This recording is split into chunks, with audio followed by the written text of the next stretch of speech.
Good morning student. आज हम हिंदी में पूरक वाचन में प्रकरण 4 असाध्य एड्स के बारे में पढ़ेंगे।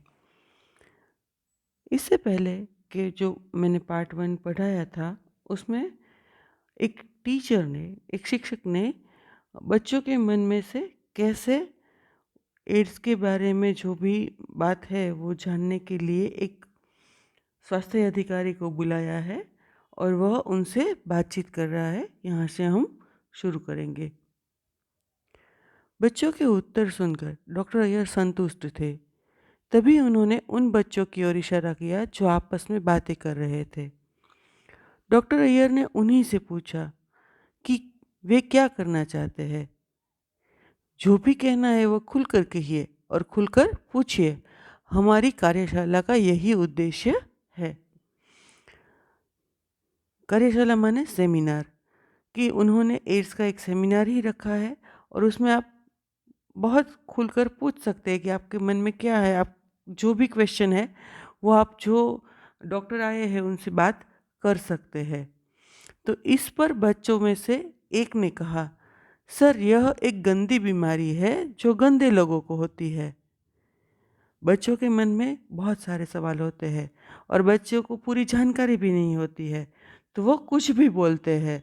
तो उन्हीं के वो मतलब गलतफहमी दूर करने के लिए ही सेमिनार होते हैं, जिनसे उसको सच्चा ज्ञान मिले और जो गलत बातें हैं वो उनके मन में से निकाल दी जाए।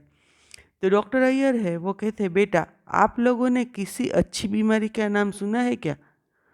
डॉक्टर है वो बहुत सारे सेमिनार करते हैं, तो उनको पता है कि बच्चों को कैसे ट्रीट किया जाए।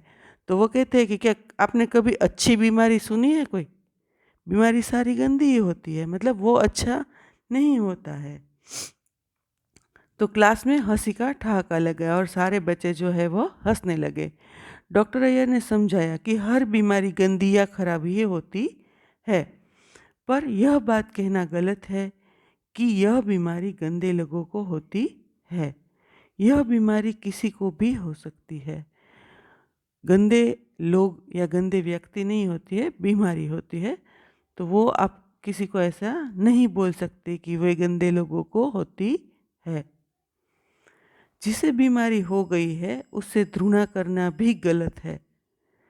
डॉक्टर जो है वो कहते हैं कि जिसे भी किसी को भी यह बीमारी या कोई भी बीमारी हुई हो तो आप उसे घृणा या मतलब नफरत नहीं कर सकते। जैसे कि कोरोना, आजकल हम लोग जो कोरोना को समझ रहे हैं, तो उसमें भी वही है। आपको जब भी आप फ़ोन उठाते हैं तो बोलते हैं कि रोग से लड़ना है, रोगी से लड़ना नहीं है। मगर हम समझते नहीं हैं। कई बार ऐसा हुआ है कि कोरोना का दर्दी है वो इतना अकेला हो जाता है कि उसके अंदर डिप्रेशन आ जाता है। रोग से लड़ना है, रोगी से नहीं। तो यहाँ भी यही बात है कि हमारे समाज में जानकारी के अभाव में लोग एड्स के रोगियों के प्रति बुरा व्यवहार करते हैं। एड्स जो है उसके बारे में बहुत बार ऐसा मतलब टीवी में भी ऐड दिखाई जाती है कि वो छूने से नहीं फैलती है, मगर फिर भी लोग उसके साथ ऐसा बुरा व्यवहार करते हैं कि जैसे उसको छूने से हो जाती है। तो ऐसे भी कई किस्से सामने आए हैं जब रोगियों को उनके घर वाले ने घर से निकाल दिया हो। इसलिए सही जानकारी ज़रूरी है। आप हर बात खुलकर पूछिए, मैं आपको पूरी जानकारी दूंगा। तो यहाँ पे जो डॉक्टर है वो बात कर रहे हैं कि आपके मन में जो भी प्रश्न है वो आप पूछ सकते हैं, उनकी पूरी पूरी जानकारी वो देंगे। इसके बाद डॉक्टर अय्यर ने ब्लैक बोर्ड पर लिखा, एक्वायर्ड प्राप्त किया हुआ। जो एड्स है उसका फुल फॉर्म है एक्वायर्ड इम्यूनो डिफिशिएंसी सिंड्रोम, मतलब कि प्राप्त किया हुआ रोग से लड़ने की क्षमता कमी के लक्षणों का समूह। माने यहाँ पे एड्स जो है वो ऐसा है कि वो आपकी इम्यूनिटी सिस्टम जो है उसकी ताकत को कम कर देता है। तो आपको कोई भी रोग लग जाता है तो उसकी वजह से डेथ होती है। मगर लोग ये सोचते हैं कि ये रोग होता है तो सबको मतलब डेथ हो जाती है, ऐसा नहीं है। आप देखते जाइए, एड्स एक भयंकर बीमारी है। यह संसार के लिए एक चुनौती बन चुकी है।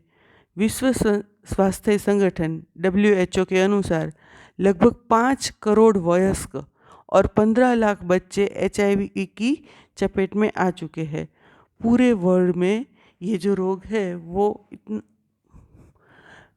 वह जनसंख्या के हिसाब से कम है, मगर बहुत सारे लोग हैं इसकी चपेट में आ चुके हैं। क्लास बिल्कुल शांत थी, सभी ध्यान से सुन रहे थे। आदिल ने हाथ उठाया और पूछा, सर ये HIV क्या है?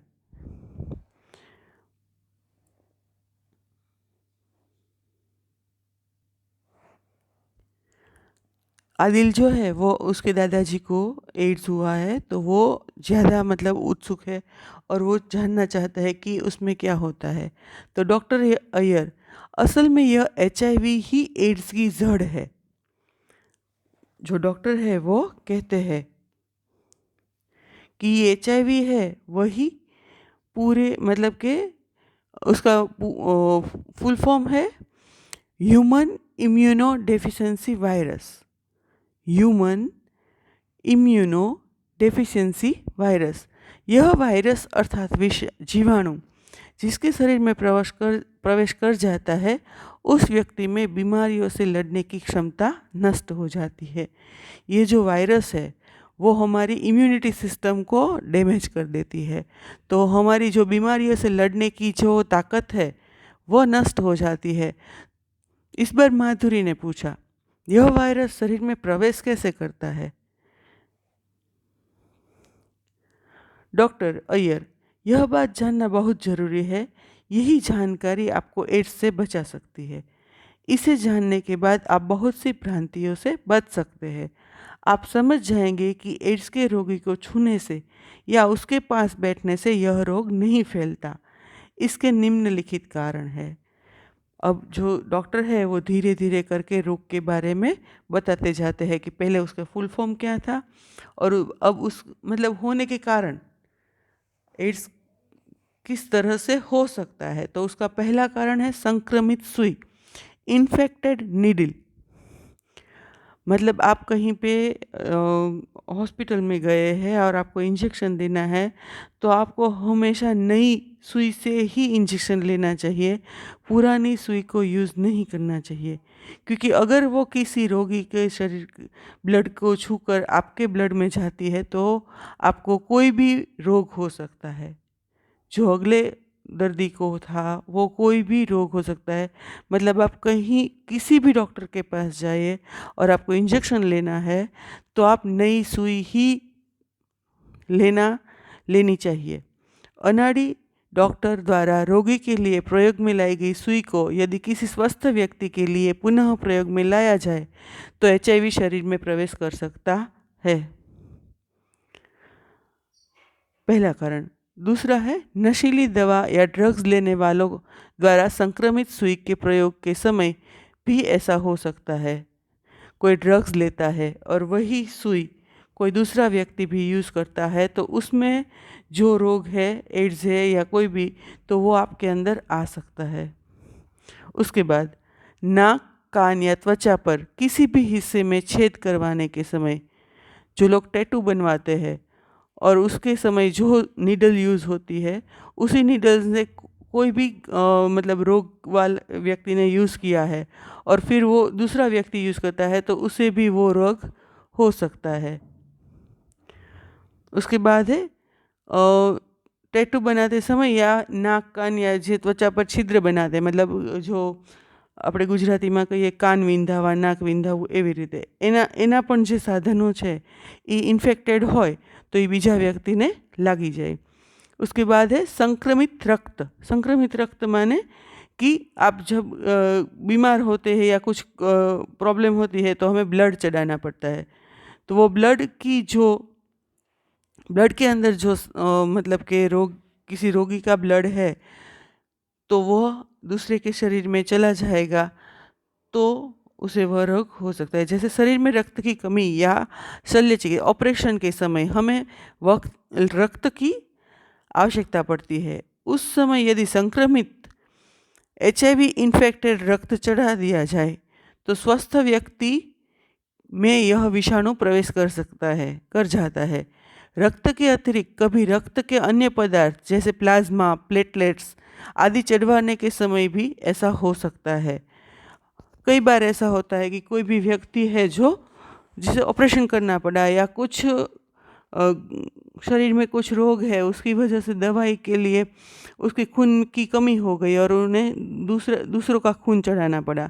तो यह चढ़ाने से पहले 100% चेक करना ज़रूरी है कि वो जो रक्त चढ़ रहा है वो HIV पॉजिटिव का नहीं है। वह देखना बहुत ज़रूरी है। ब्लड बैंक वाले वो हमेशा चेक करते हैं, फिर भी आपको वह देखना चाहिए कि प्लेटलेट्स या प्लाज्मा या रक्त चढ़ाने के समय किसी रोगी का रक्त आपके शरीर में न चला जाए। उससे क्या होगा कि आप जो है वो संक्रमित, मतलब कि आपके अंदर भी वह रोग शुरू हो सकता है। इसके बाद है संक्रमित व्यक्ति के साथ असुरक्षित यौन संबंध। यदि कोई स्वस्थ व्यक्ति किसी HIV संक्रमित स्त्री या पुरुष के साथ असुरक्षित शारीरिक संबंध बनाता है तो भी यह विषाणु स्वस्थ व्यक्ति के शरीर में प्रवेश कर जाता है। यहाँ पे इसके बाद है संक्रमित माँ द्वारा स्तनपान। जो माँ HIV से संक्रमित है, यदि वह बच्चे को अपना दूध पिलाती है तो बच्चे के शरीर में यह विषाणु प्रवेश कर सकता है। यहाँ पे उन्होंने 4 रीज़न दिए हैं: संक्रमित सुई, संक्रमित रक्त, संक्रमित व्यक्ति के साथ असुरक्षित यौन संबंध और संक्रमित माँ के द्वारा स्तनपान। ये जो लक्षण है, अगर ये इससे जो एड्स है वो फैलता है तो हमें इनकी जानकारी हो तो हम उससे बच सकते हैं। यहाँ पर ये जो है वो पार्ट 2 खत्म होता है। नेक्स्ट पार्ट में हम ये चैप्टर पूरा करेंगे। तो धन्यवाद।